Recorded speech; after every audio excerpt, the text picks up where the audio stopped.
In a world filled with chaos and uncertainty, find peace, guidance, inspiration, and wisdom with Abdul Fattah Dayemi's official app. Download the Abdul Fattah Dayemi app now and start your journey to a more meaningful, purpose-driven life. Available for free on the App Store and Google Play. Join the community. Transform your life. Edit your universe.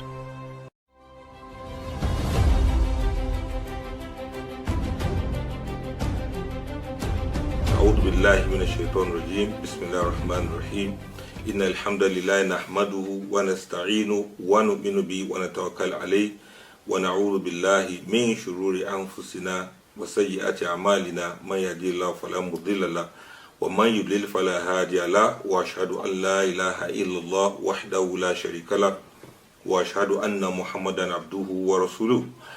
السلام عليكم ورحمة الله تعالى وبركاته. Thank you very much. We are all welcome to Ramadan Intelligence Series, part of Bainokum's Tafsir sessions in the month of Ramadan, 1445. We talk about intelligence. People have heard of financial intelligence. You've also heard of emotional intelligence.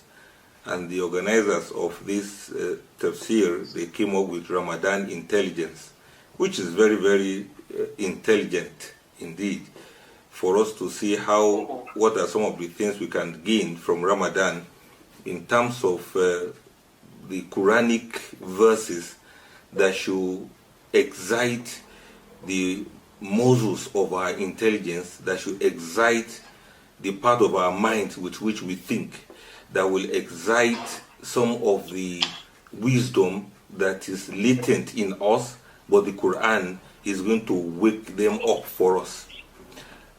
We want to talk today, as the first of them, Quranic reflection on movement metaphors. What do we mean by this? I need you to follow us gradually, listen with your ears and your mind, and see what you can learn from what we are going to be explaining concerning the metaphors of movement as reflected in the glorious Quran. It might be very useful for a lot of us who are trying to find their bearings in life. It is possible that when you listen to this, your life will not be the same again. And you begin to see life in a much different light, and you begin to see the glorious Quran as speaking to you so much more directly than you ever imagined. The innate inclination towards movement is a fundamental aspect of life. We all know that we like to move, and it is deeply ingrained in our very being. And this also lies at the heart of human existence. Everybody needs to move. Everybody wants to move. If a child is born, we expect the child to make some movement. When the child is even in the womb of the mother, we expect some movement, we expect some kicking, we expect some swimming, even when it was still very small. The main aspect of the process of conception has to do with movement. The man has to move, the woman has to move.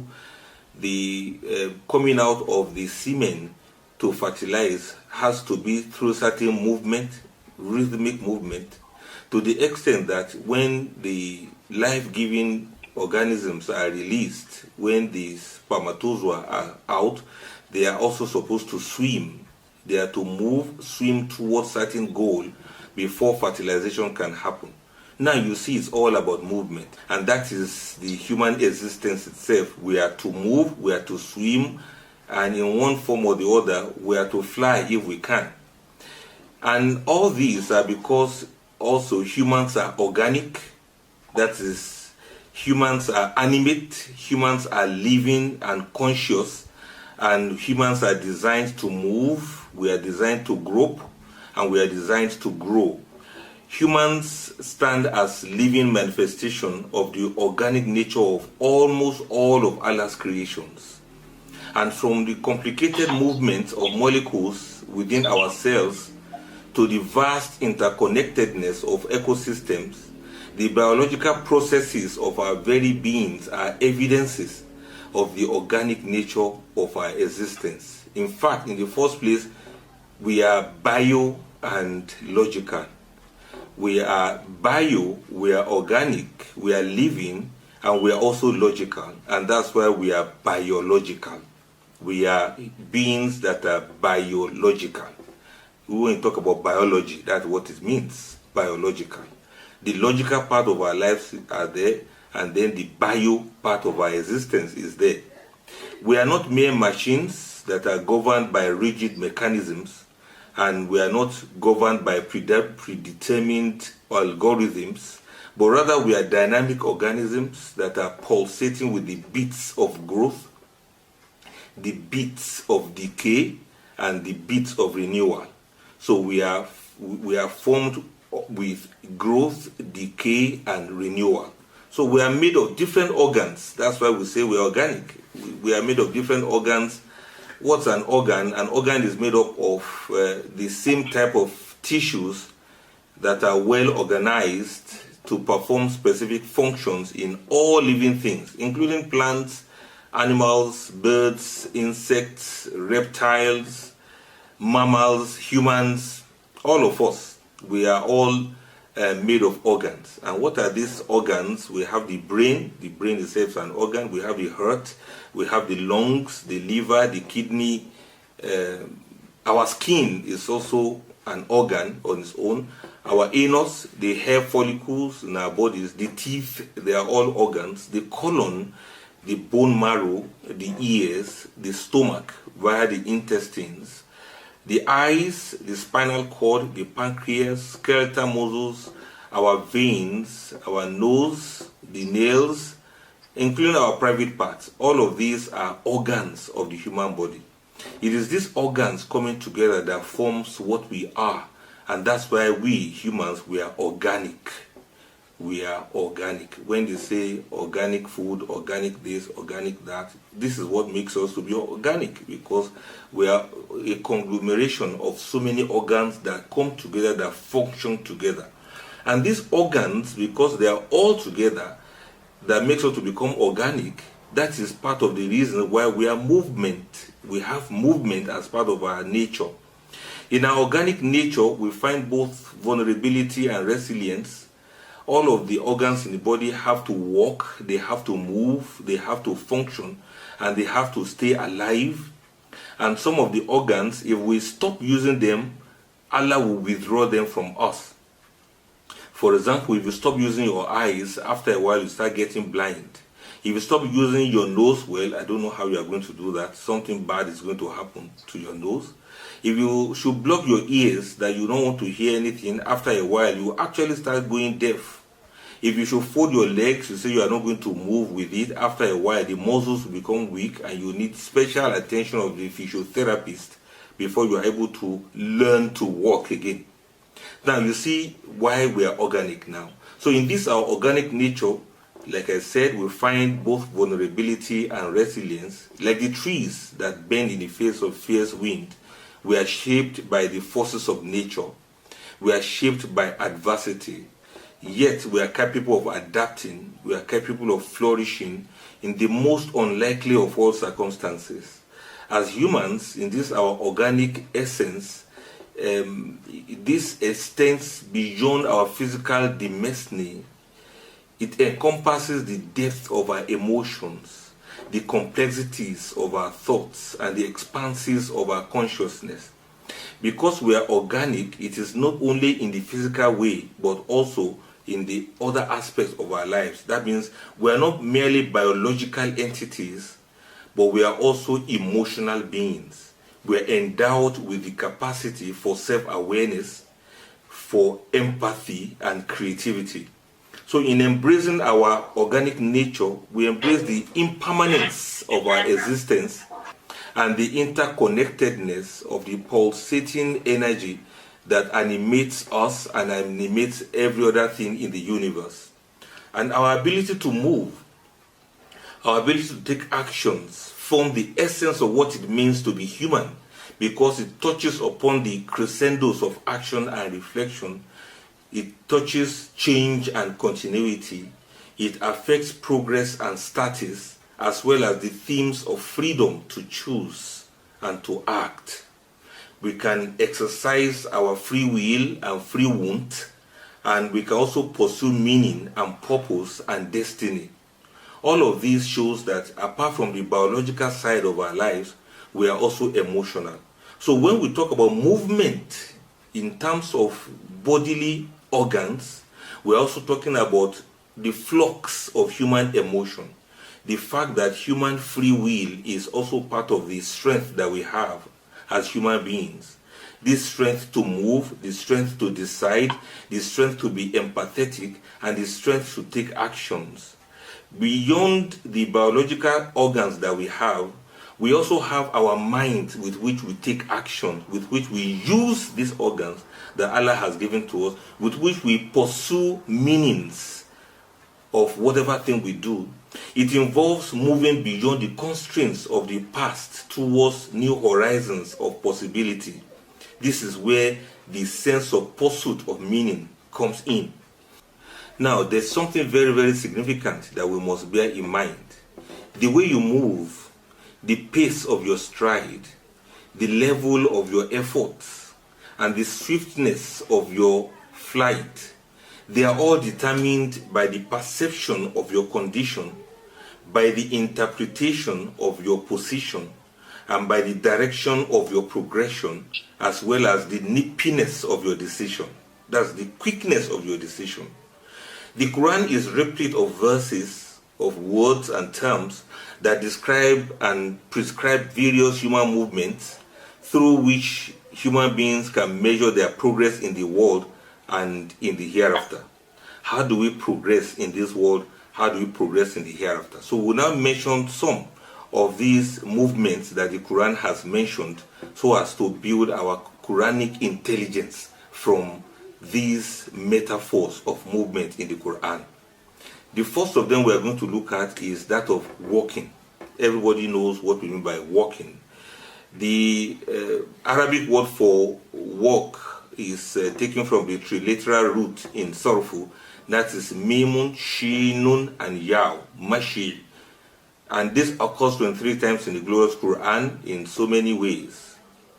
Now, what does it mean? All walks of life. Allah says, Quran chapter 24, verse 45, أعوذ بالله من الشيطان الرجيم والله خلق كل دابة من ماء فمنهم من يمشي على بطنه ومنهم من يمشي على رجلين ومنهم من يمشي على أربع يخلق الله ما يشاء إن الله على كل شيء قدير.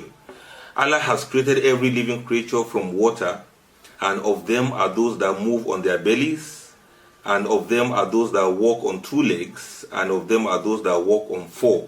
Allah creates what He wills. Indeed, Allah is over all things competent. Inna Allah ala kulli shayin qadir. Allah is capable of doing all things.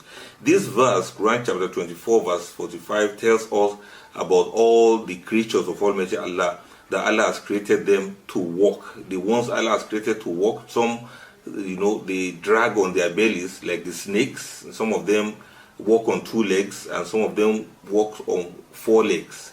Human beings, of course, we are designed to walk on two legs, even though at a very younger age of our existence, we are walking on four. That is when a baby is crawling.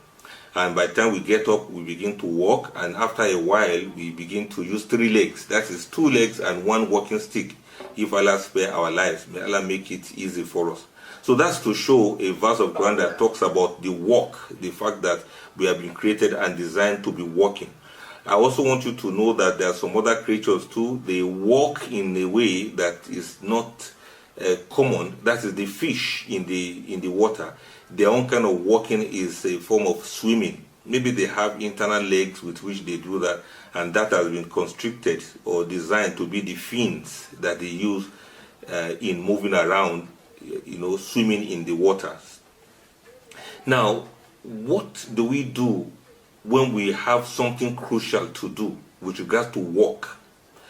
Quran chapter 20 verse 40 illustrates this. Allah says, إِذْ تَمْشِي أُخْتُكَ فَتَقُولُ هَلْ أَدُلُّكُمْ عَلَى مَنْ يَكْفُلُ فَرَجَعْنَاكَ إِلَىٰ أُمِّكَ كَيْ تَقَرَّ عَيْنُهَا وَلَا تَحْزَنْ وَقَتَلْتَ نَفْسًا فَنَجَّيْنَاكَ مِنَ الْغَمِّ وَوَتَنَّاكَ فُتُونًا فَلَبِثْتَ سِنِينَ فِي أَهْلِ مَدْيَنَ ثُمَّ جِئْتَ عَلَى قَدَرٍ يَا مُوسَى.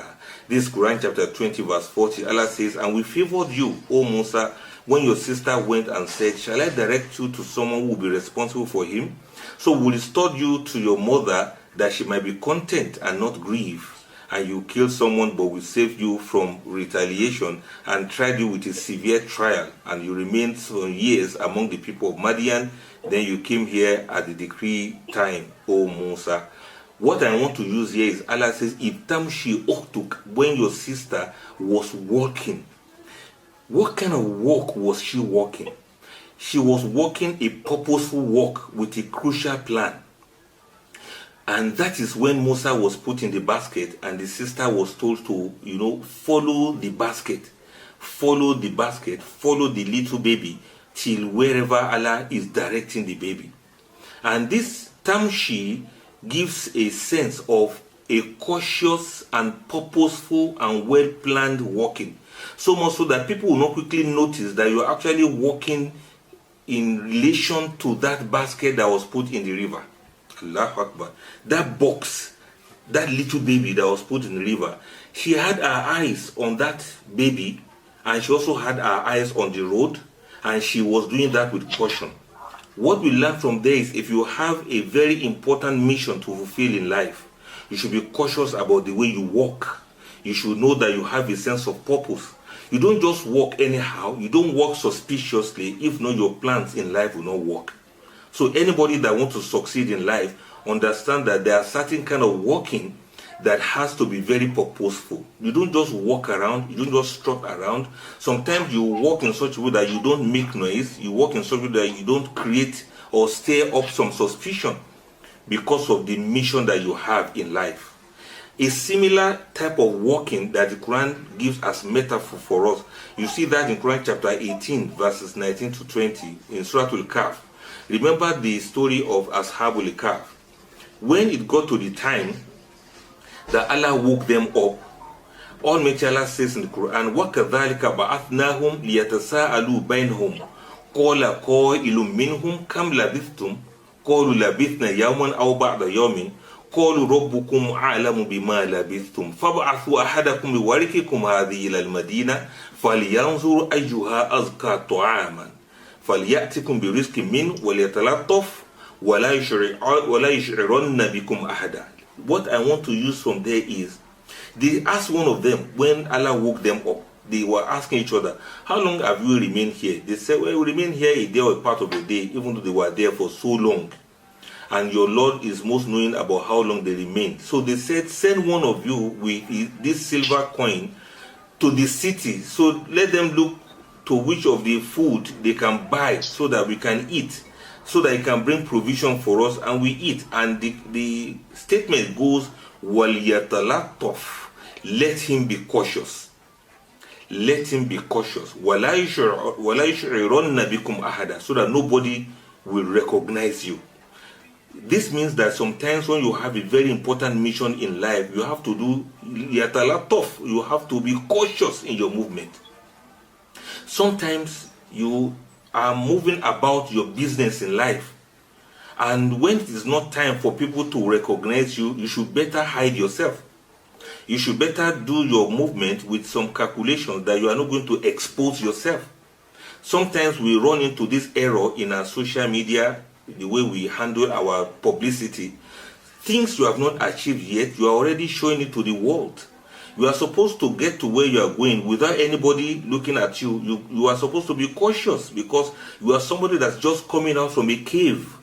And as you are just coming out from the cave of your existence, you need to be very cautious in letting people know you or see you when it is not time yet. And you see what that Quran verse says is, إِنَّهُمْ إِنْ يَظْهَرُوا عَلَيْكُمْ يَرْجُمُوكُمْ أَوْ يُعِيدُوكُمْ فِي مِلَّتِهِمْ وَلَنْ تُفْلِحُوا إِذًا أَبَدًا. Allahu Akbar. If they come to know you when it is not time yet, they will stone you or return you to their religion and never again. This is what the Quran says, وَلَنْ تُفْلِحُوا إِذًا أَبَدًا. And never will you ever succeed again, ever.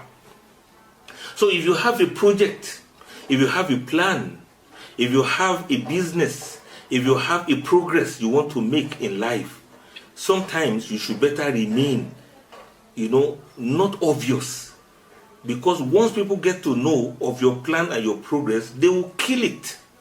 If they don't kill you too, alongside with that. And you will never succeed. وَلَن تُفْلِحُوا إِذًا أَبَدًا. You will never succeed when people get to know where you are going. So what lesson do we learn from this? We learn that please keep yourself to yourself. Any seed that will germinate should learn to remain under the ground, under the soil. Any seed that will grow should learn to remain not obvious. If not, animals will eat it and humans will uproot it. May Allah make it easy for us to understand this verse very well. So we are still talking about walking. How do you walk on your path of progress in life? Another lesson we can learn from walking as used in the Quran is Quran chapter 25 verse 63. When Allah asks us to walk with humility. Allah says, وَعِبَادُ الرَّحْمَنِ الَّذِينَ يَمْشُونَ عَلَى الْأَرْضِ هَوْنًا وَإِذَا خَاطَبَهُمُ الْجَاهِلُونَ قَالُوا سَلَامًا. And the servants of the most merciful are those who walk upon the earth easily and with humility. And when the ignorant person addresses them harshly, they say words of peace. They say salam, salam. We are supposed to walk with humility on earth. This is another lesson we learn when it comes to how do we walk on earth. Your efforts and deeds are diverse and they are of different aims and purposes. That's inna sa'yakum la shatta. Our efforts, this is what we are talking about now. You know, we talk about walking earlier on. Now, this one we are talking about the efforts that we make. Our efforts are different. Some people are into this, some people are into that. The way you make effort is different from the way other people make effort. Your effort in one part is not the same thing as the effort on another part. So don't copy other people's efforts in life thinking that you are supposed to make the same thing. Another verse of Quran chapter 53 verses 39 to 41, Allah says, وَأَنْ لَيْسَ لِلْإِنسَانِ إِلَّا مَا سَعَى وَأَنَّ سَعْيَهُ سَوْفَ يُرَى ثُمَّ يُجْزَاهُ الْجَزَاءَ الْأَوْفَى. What does that mean? It means there's nothing for anybody to attain in life except what he strives for, and the fruit of your striving will soon come in sight. Then Allah will reward everybody to the fullest of reward for whatever thing they do. What does this mean? It means our efforts, Almighty Allah can see it, and there's nothing that you can gain in life except that you make effort. So if you are going to make effort, Almighty Allah says that Ya ayyuhalladhina amanu idha nudiya lis-salati min yawmil jumu'ah fas'au ila dhikrillah wa dharul bay' dhalikum khairun lakum in kuntum ta'lamun. If you are going to make effort, we are going to hasten on the path of Almighty Allah, hasten towards the remembrance of Almighty Allah. Now, a person can be walking casually towards certain things, but when it comes to the matters of the hereafter, Almighty Allah says, hasten, make haste. Don't be slow, don't be sluggish. Fas'au ila dhikrillah. When it comes to remembrance of Almighty Allah, Allah used the word sa'yu, make haste towards the remembrance of Allah, because matters of the hereafter, this is the very interesting part of it. When Allah talks about matters of the hereafter, Allah uses the language of making haste for matters of the hereafter. For matters of this dunya, you can walk, do anything you like, anyhow you want to do it. But you are supposed to make haste in matters of the hereafter. And that's what you see there in Quran chapter 62 verse 9. Allah says, "O you believe, when the call is proclaimed to prayer on Jumat, on Friday, hasten earnestly towards the remembrance of Allah and leave off your business and other traffic. That is best for you if indeed you know." And for anybody that makes effort, Allah says in Quran chapter 76 verse 22, "Inna hadha kana lakum jazaan wa kana sa'yukum mashkura." Indeed, this is for you a reward from Almighty Allah, and all your efforts has been appreciated.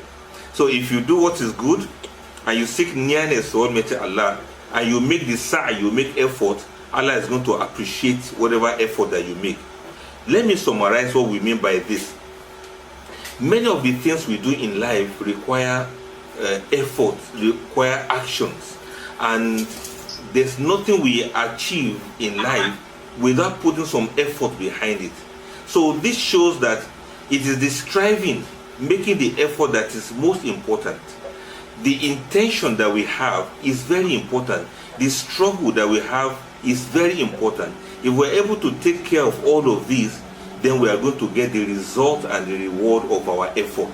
So this number 2 we are talking about sa'i, means that we should always make effort so that Allah will crown our efforts with success. And that's why Allah says, فَمَنْ يَعْمَلْ مِثْقَالَ ذَرَّةٍ خَيْرٌ يَرَهُ وَمَنْ يَعْمَلْ مِثْقَالَ ذَرَّةٍ شَرٌ يَرَهُ. Anybody who does an atom weight of good shall see the result, and whoever does an atom's weight of evil shall also see the result. So let us try. These verses of the Quran are calling us towards making effort, towards hastening up, especially towards the things of the hereafter. Now here's another one that is even, the one of Sa'yu, that is your own personal effort. But there's this one that talks about competition, competing, and that is like when you race, you actually run. Allah says, Quran chapter 57 verse 21 about race. Allah says, Sabiqu ila magfiratin min rabbikum. Allahu Akbar. Race with one another in hastening towards forgiveness from your Lord. وَجَنَّةٍ عَرِضُهَا كَعَرْضِ السَّمَاءِ وَالْأَرْضِ, and towards paradise, the width of which is like the width of the heaven and the earth. وَعِدَّتْ لِلَّذِينَ آمَنُوا. This has been prepared and has been put in place for those who believe in Allah. لِلَّذِينَ آمَنُوا بِاللَّهِ وَرُسُلِهِ. Those who believe in Allah and His messengers. ذَلِكَ فَضْلُ اللَّهِ يُؤْتِيهِ مَن يَشَاءُ. This is the favor of Allah He gives to whoever He wills. Wallahu dhul fadl azim, and Allah is the one with the greatest of all favors, with the greatest of all bounties. When Allah is talking about racing, Allah talk about sabiqu ila magfiratin. You are supposed to compete with each other in seeking Allah's forgiveness. So the essence is, who asks for Allah's forgiveness most? That's what we are saying. We are to compete with each other in seeking Allah's forgiveness and in seeking paradise from Almighty Allah. When you see somebody doing one kind of good deeds, you are supposed to raise and see how you can do better than that person. When it comes to charity, you are supposed to raise and see how you can outdo that person in giving charity. When it comes to kindness to others, you should outrace other people in who does more kindness to others. You understand what I'm trying to say now? That means we are supposed to race, we are supposed to do competition. That's the istibaqul khair. Allah says, وَلِكُلِّ وِجَهَةٌ هُوَ مُوَلِيَّةٌ فَاسْتَبِقُوا الْخَيْرَاتِ. To each is a goal to which Allah turns him, then strive together as in a race. Istabiqul khairat. Race with one another, Allahu Akbar, in goodness. So understand very well, another way through which we do the movement in this world is when we race, when we run, when we compete in goodness. And this is very essential. Competition in life should come through the goodness that we do. Let us see how we can outdo each other in goodness, in kindness, and all forms of bringing progress to humanity, bringing succor to those who are sad, bringing relief to those who are burdened, and bringing happiness to those that are grieving. For whatever thing we do, let us race with each other. Now you see, the Quran uses this word race for us to understand that it's a part of movement. It's a kind of movement, but this time around you want to outdo each other in goodness. There's another kind of race.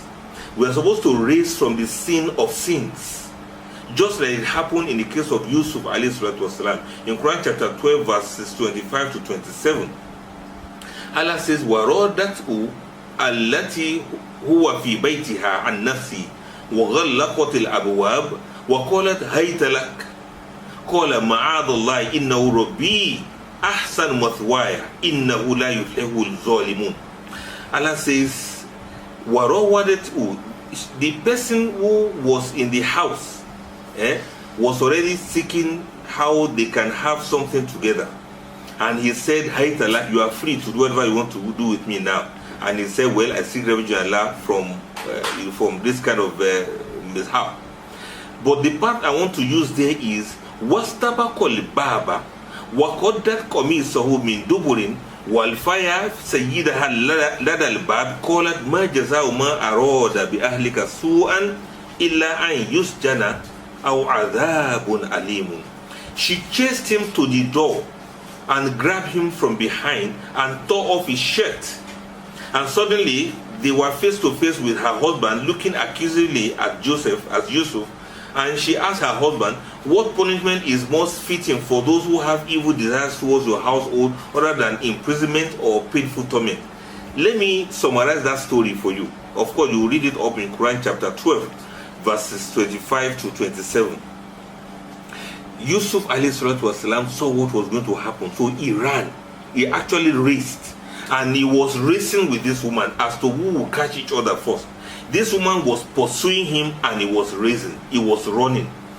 In other words, when it comes to matters of sin and selfishness, don't just sit down there and be looking up. Sometimes you have to run from the sin of sins. Sometimes you have to run away physically from situations that are sinful. So I need you to think very deeply about what Yusuf did here. He did not just sit back and saying, A'udhu billahi, A'udhu billahi, A'udhu billahi min shaitan rajim. He was not just praying, oh Allah, protect me from this woman, protect me from this woman. Oh Allah, save me from committing this zina, from committing this sin. Sometimes or more you have to run. Either as a man or as a woman, you may have to actually run physically from the sins of sin, so that you don't get caught up.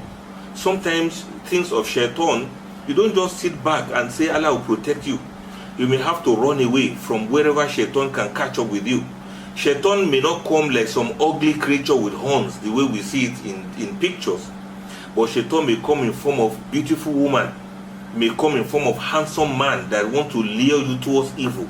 Shaitan may come in form of very, very juicy contract, whereas it is haram. Shaitan may come in form of very nice, lucrative business, whereas this business is haram. Shaitan may present itself in form of very nice opportunities, whereas these opportunities are haram. Opportunities to do what is harmful, opportunity to cheat other people, opportunity to betray the trust given to you, opportunity to cheat on other people in order to survive, in order to thrive, in order to get rich. Shaitan may bring any opportunity of these. What are you supposed to do? Like we normally see on social media, run.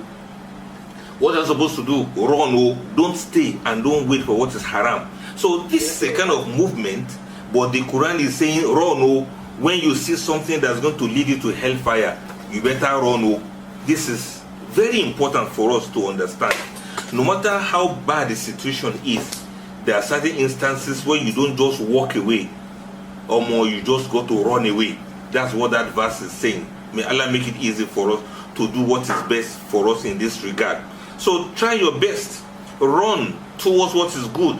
Allah talks about some people, وَالَّذِينَ يُؤْتُونَ مَا آتَاهُ وَقُلُوبُهُمْ وَجِلَّةٌ أَنَّهُمْ إِلَىٰ رَبِّهِمْ رَاجِعُونَ أُولَٰئِكَ يُسَارِعُونَ فِي الْخَيْرَاتِ وَهُمْ لَهَا سَابِقُونَ. There are those who give their charity, and they give and also do other good deeds. They give with their hearts full of fear of Almighty Allah, whether their alms and charities will be accepted or not, because they are sure to return to their Lord for reckoning. And these are the people who hasten to good deeds, and they outstrip others in that. That means they outrace other people in good deeds.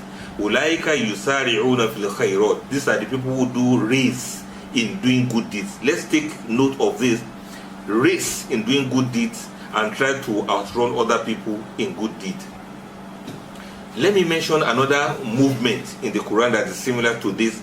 That is Sara'a. That is Sinu, Raun, and Ain. It also means to hasten. And you see example of that in Quran chapter 3, verse 114. Allah says, وَيُسَارِعُونَ فِي الْخَيْرَاتِ وَأُولَٰئِكَ مِنَ الصَّالِحِينَ. Running towards good deeds. You see that in some other verse of Quran. Allah says, وَسَارِعُوا إِلَى مَغْفِرَةٍ مِّن رَبِّكُمْ. Quran chapter 3, verse 133. Race and hasten towards seeking forgiveness of your Lord.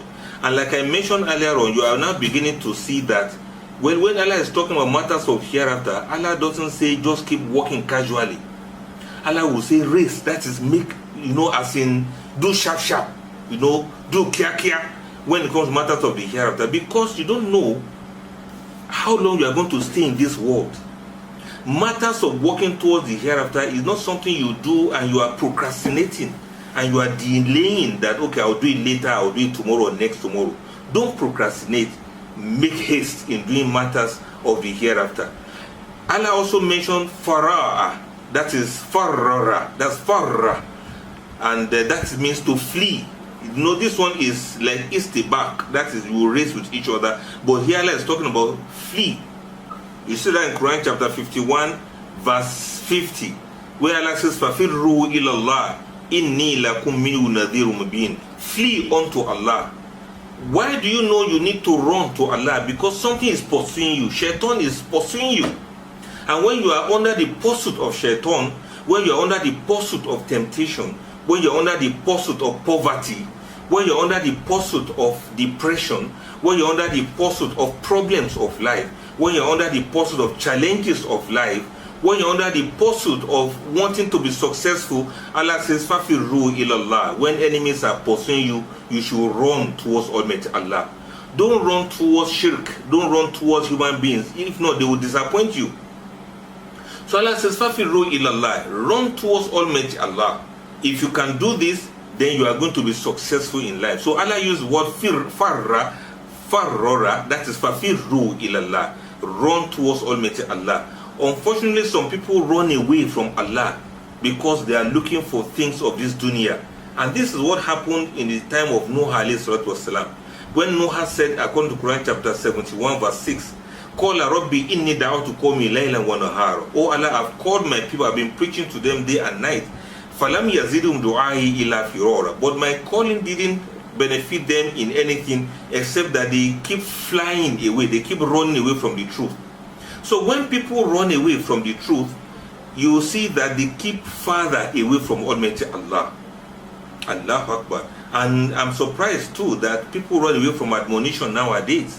If you want to start lecture or anything, people just run, like people do ta'lim in the masjid.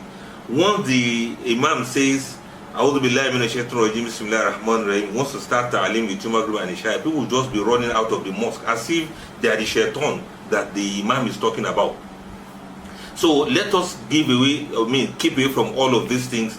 I remember a day when we are going to actually be running away from our families. Quran chapter 80 verses 34 to 36. You run away from your father, from your brother, from your mother. You run away from your wife and children. Every day, that day everybody will have what is sufficient for them. That day when we are actually going to run is coming. But Allah subhanahu wa ta'ala says we must only run towards Almighty Allah. May Allah make it easy for us to run towards Him in every aspect of our lives, especially in our times of need. And the Quran says, anybody who should walk towards me, I'm going to, run towards him. And anybody who should run towards me, I'm going to be there for that person. Take note of that hadith of the Prophet. Another one word about movement in the Quran is sayr. That is sinun, yaun, and ra'un. That is to travel. Yes, what do you mean by to travel? Sometimes you may have to travel. You may have to move from where you are. And sometimes some traveling will bring all the goodness you ever wanted in life. Look at the traveling of Musa alayhi salatu wasalam. Quran chapter 28 verse 29. Allah says, "Falamma qada Musa al-ajal wa sara bi ahli anas min janibi turi naran. Qala li ahlihim kuthu inni anastu naran la'alli atikum minha bi khabarin aw jadwatin min an-nar la'allakum tastalun." And when Musa had completed the term and he was traveling with his family, he perceived from the direction of the mount a fire, and he said to his family, "Stay here. Indeed, I have perceived a fire. Perhaps I'll bring you from there some information or burning wood from the fire that you may warm yourselves with."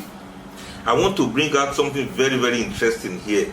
Musa alayhi salatu wasalam was not given a mission when he was with Anabi Shu'aib. He was not given a mission when he was in the palace of Pharaoh.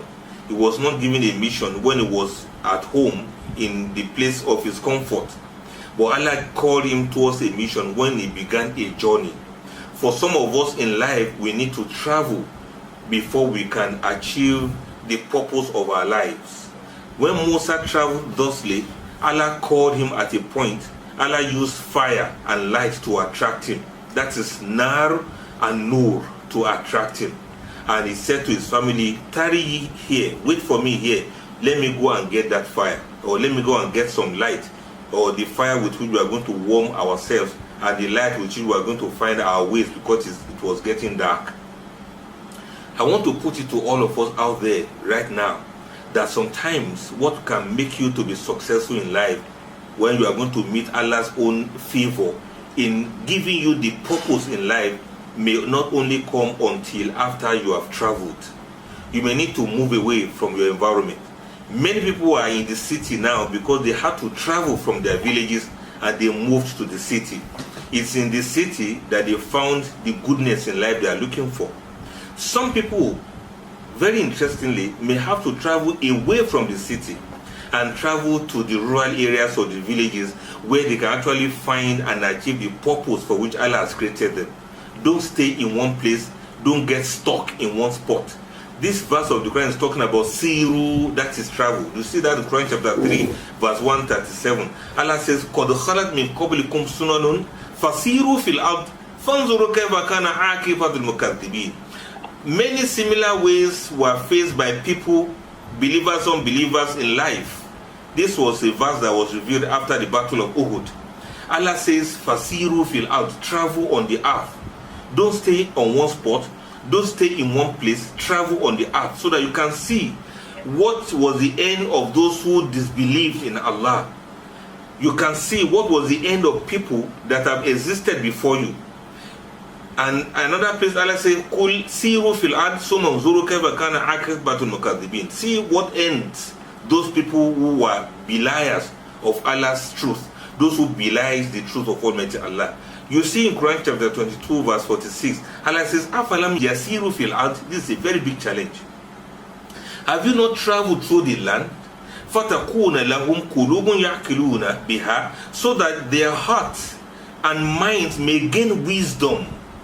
أَوْ آذَانٌ يَسْمَعُونَ بِهَا, and so that their ears may learn to hear. فَإِنَّهَا لَا تَعْمَى الْأَبْصَارُ وَلَكِنْ تَعْمَى الْقُلُوبُ الَّتِي فِي الصُّدُورِ. Truly, it is not their eyes that are blind, but their hearts which are in their chests that are blind. What does this mean? Travel on the earth so that you can gain wisdom. Don't be a frog in the well. Don't be like a goldfish that is inside a goldfish tank and thinks that is the extent of the ocean.